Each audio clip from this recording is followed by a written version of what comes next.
Allah gafarta malam.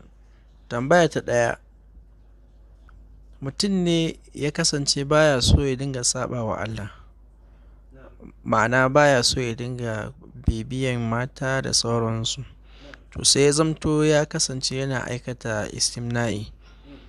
Ya kamata ya yi?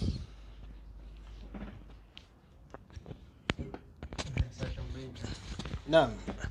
To shi dukkanin mutumin da ya samu kanshi cikin hali na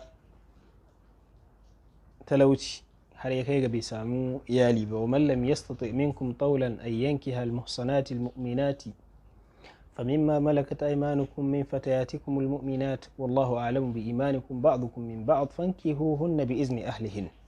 Duk mutumin da ya zamto cewa bai da kuɗi, bai da yalwa, bai da hanyoyi da zai bi ya zama ya mallaki mata da za su zauna zaman aure, manzo Allah subhanahu wata'ala yana ce, manzo Allah sallallahu alaihi wa alihi wa sallam yana cewa ya ma'ashar shabab man istata'a minkum ba'ata falyatazawwaj, kamar yanda yazo hadisin Abdullahi dan Mas'ud Allah ya kara masa yadda yace fa innahu aghaddu lil basari wa ahsanu lil farj faman lam yastati' fa alayhi bis sawm fa innahu lahu wija'un. Duk wanda ya samu dama na aure to yayi aure, wanda kuma bai samu dama na yin aure ba, manzala sallallahu alaihi wasallam ya ce to ya dinga yin azumi, domin azumin nan zai zamto mai kariya, zai zamto mai katanga, shinge da zai hana shi saba wa Allah subhanahu wataala. Don haka mutumin da ya zamto cewa bai da wannan hali na ya mallaki mata, to a matakin farko sai mu ce koyi da abin da manzon Allah sallallahu alaihi wasallam, khairul hadi hadi Muhammadin sallallahu alaihi wasallam.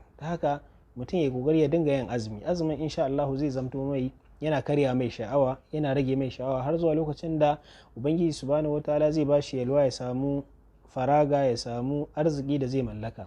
Sannan sai mu bashi shawara kazalika kuma aure, musamman a wannan zamanin, ba sai budurwa ba, in dai har mutum ya san yana cikin wannan hali na kunci, to a madadin ya maje mataki na gaba ya kukuta aure, insha Allahu mutum ya tanaji 20,000 zuwa 25 30, highest a ce 50,000, insha Allahu zai samu koda bazawara ce sai ya aura, ba dan komai ba sai dai ya magance matsalar shi, ya fita daga cikin wannan lura da ke ciki, ya nisanci shedan, ya rabu da matsalolin shedan.